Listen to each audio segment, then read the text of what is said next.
What's up you guys, welcome back to the channel, Andre here. I've always realized that even though me and my friends come from similar families, we have different amounts of money. We all started in the same spot, however I tend to have more money than them and I manage it completely different. I don't manage it differently because I have more because I manage it differently. At least that's what I believe in, and in today's video I will be telling you how I manage my money, and I feel like most wealthy people that I do know manage it similar to me. Of course there are differences.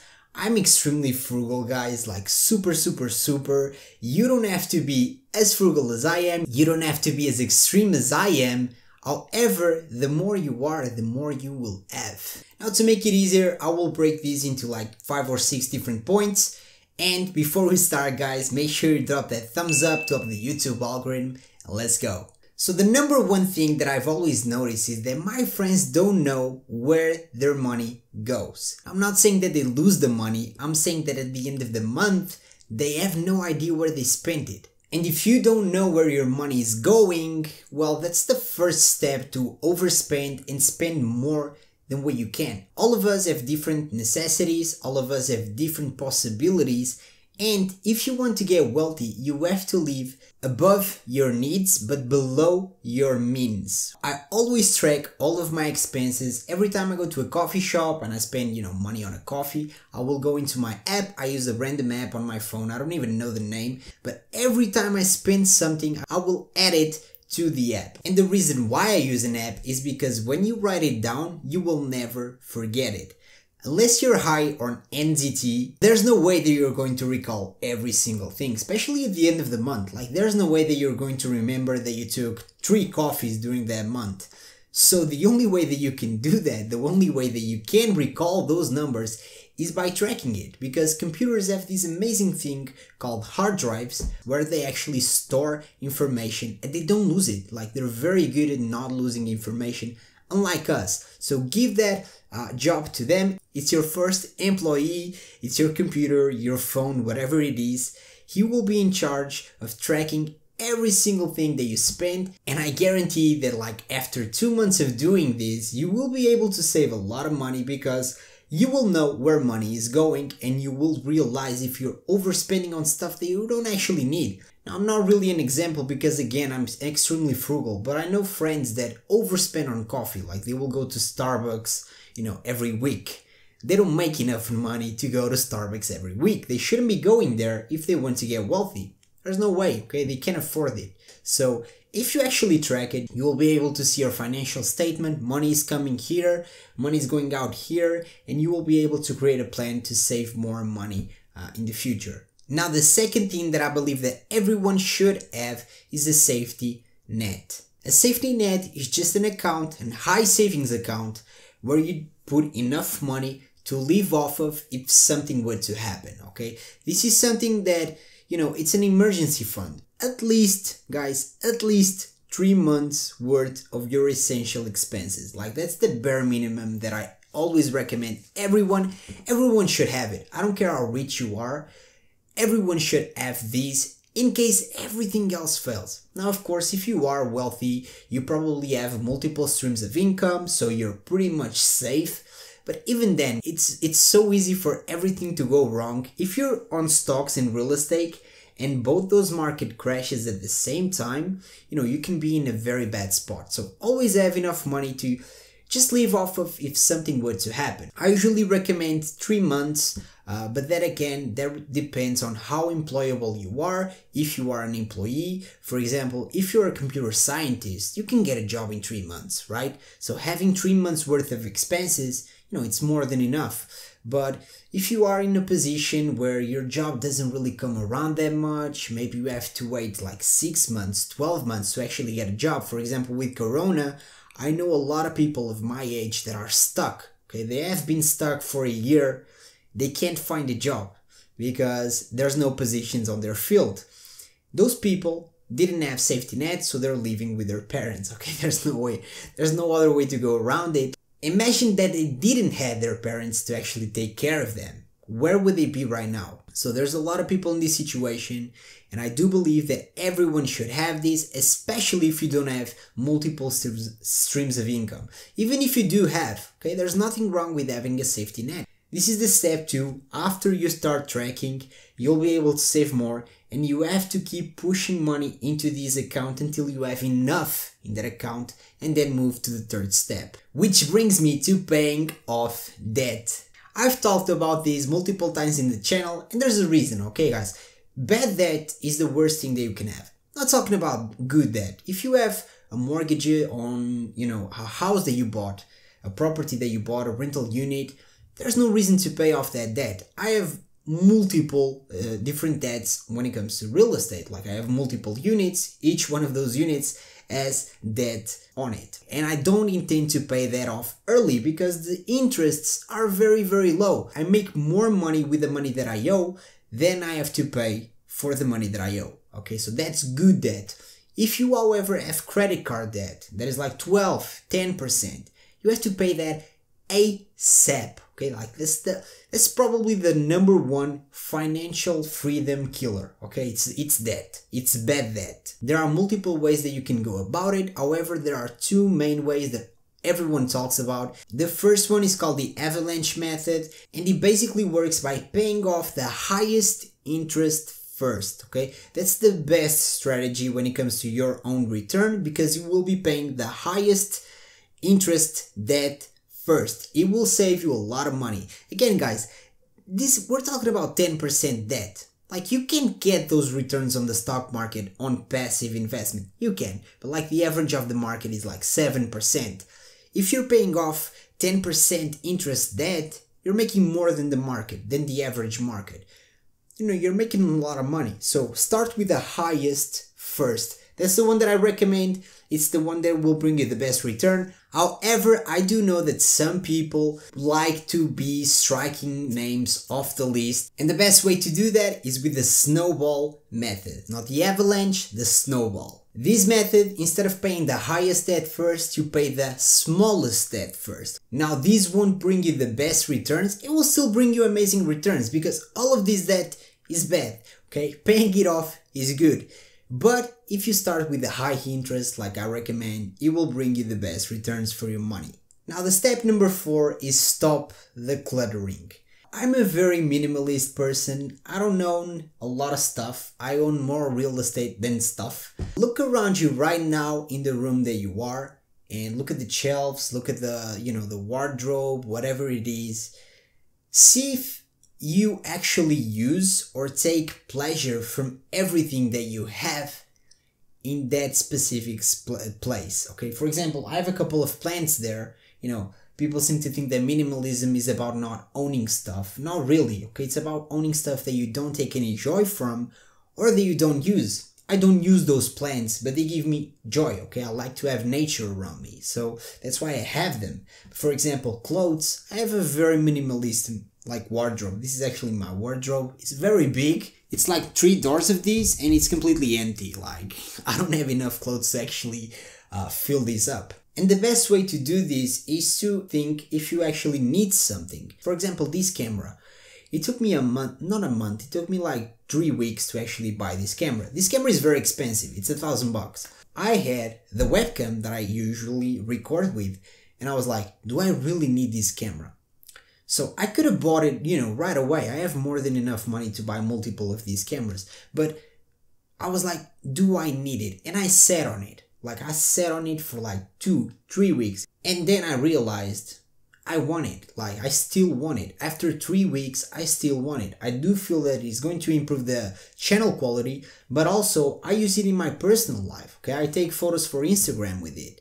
I send photos to people with it, okay, because it takes amazing photos. It's a win-win scenario where I can get more quality on my YouTube channel, but I can also use it for other things. It has multiple purposes. After sitting on it for like 3 weeks, I still felt that I wanted it. And that's the thing that most people don't do. A lot of people have this buy impulse, and as soon as they feel like they want something, they will buy it ASAP. And what ends up happening is that thing will sit on a shelf forever and never be used. So I want you to look around in your room. I'm not trying to make you a minimalist. That's a personality thing, and it's up to you to spend the money that you want on the stuff that you want. I'm just telling you how I do it. If you have stuff right now on your shelves that you don't use, take a good look at them and decide if it is something that you want on your life. Because things don't only occupy space, they also occupy our minds, right? Like, the more stuff you have, the more stuck you will be in a place. For example, if I want to move right now country, right? I want to change my country right now.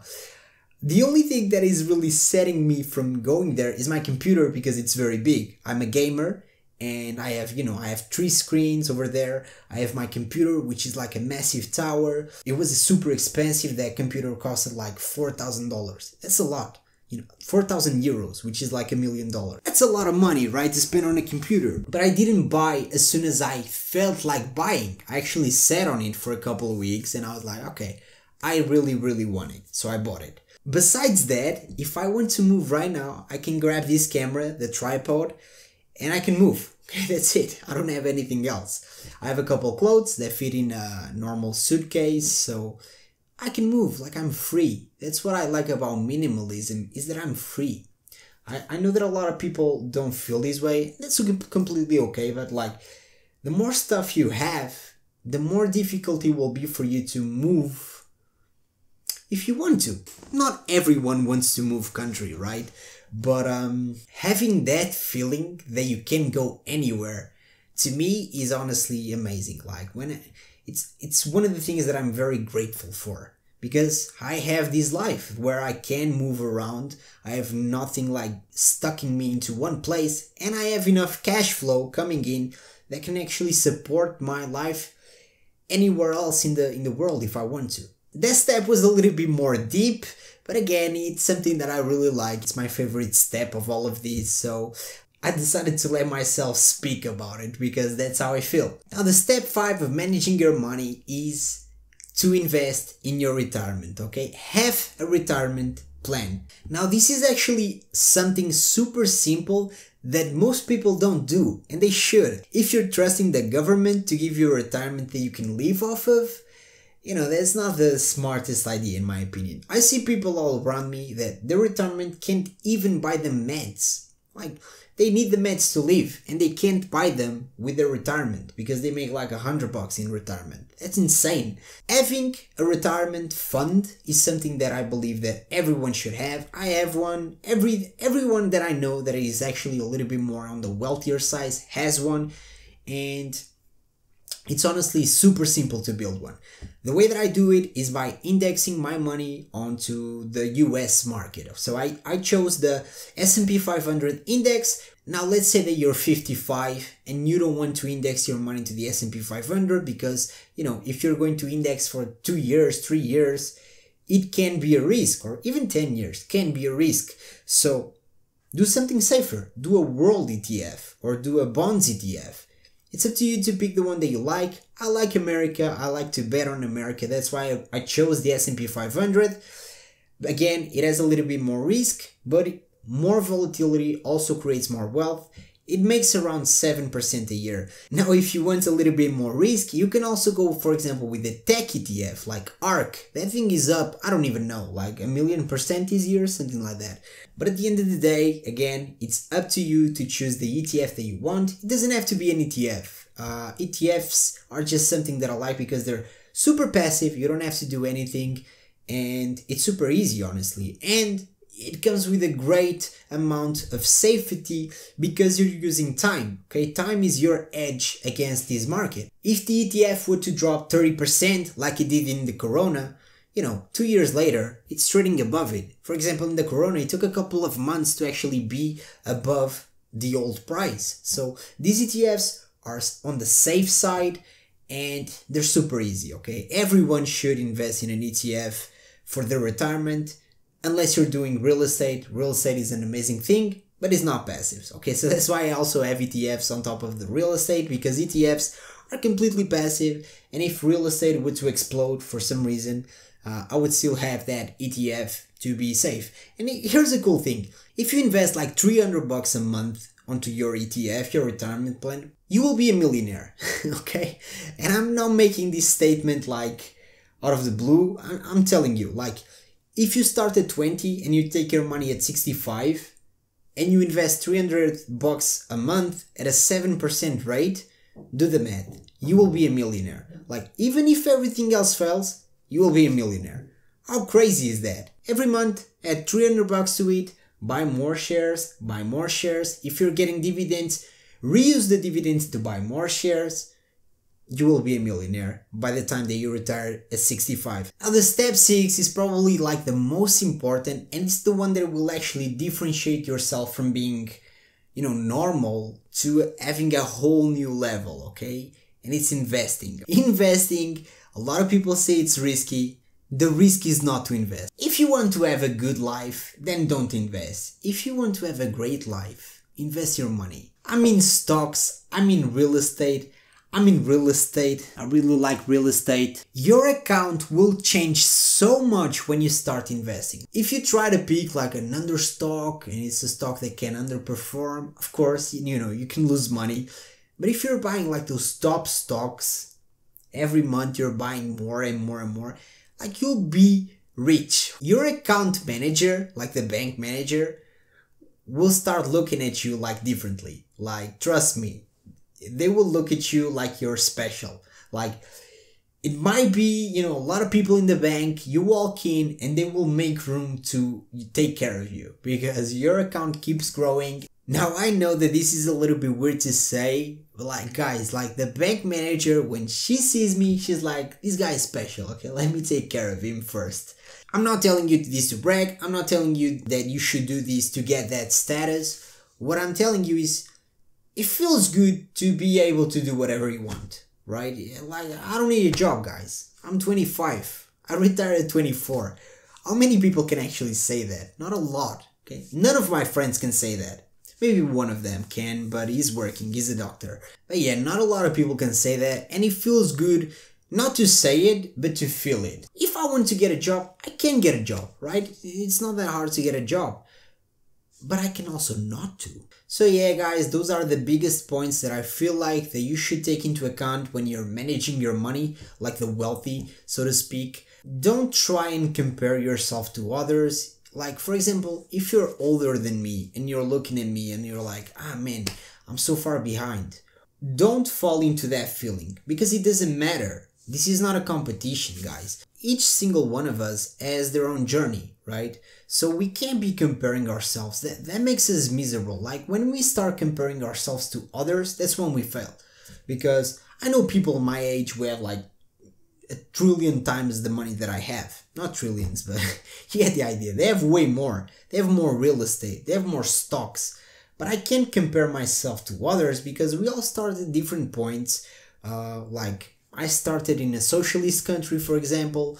People who are starting in America, they have it easier. Even if you are an American and you don't believe that you have it easier than a socialist country, boy oh boy, okay, you have it way easier. But again, don't compare yourself to others. I sure don't. Like, I like my own journey. I wake up, I meditate with my coffee.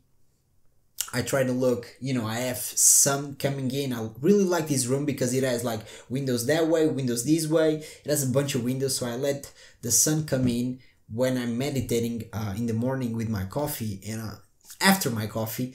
And I'm like, I'm grateful. That's something that not a lot of people say. Like, I look into my friends and some of them are sad. Some of them feel like they don't have the time. Some of them, are just not in a good spot, so to say. And I'm very grateful for being in the spot that I am. I worked for it, guys, okay? Like, I delayed a lot of gratification. And if you want to get into like a position like this, you have to delay gratification. You have to stop going to Starbucks.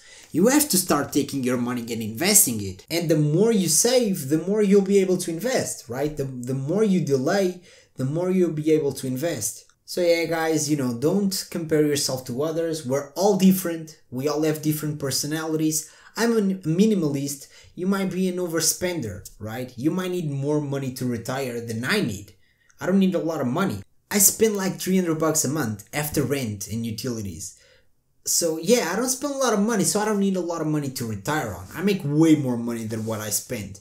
And if you spend more, then you have to make more to actually retire. So we all have our own personality, we all have our journey, and we should focus on ourselves. Create your own goals, go on to your journey, and go forward. There's no reason to stop just because someone else is ahead of you. Okay, this is not a race. Okay? We're all racing against ourselves, not someone else. So just enjoy the ride, guys. With time, if you apply these steps, I'm sure that you'll be able to retire early, to be wealthy, to take care of your family.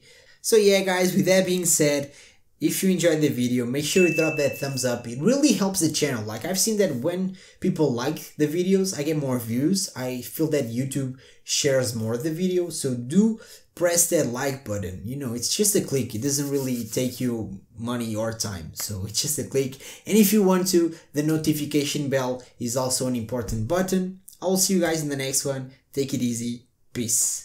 I'm still kind of in love with this camera, to be honest. Best investment I ever made after Tesla.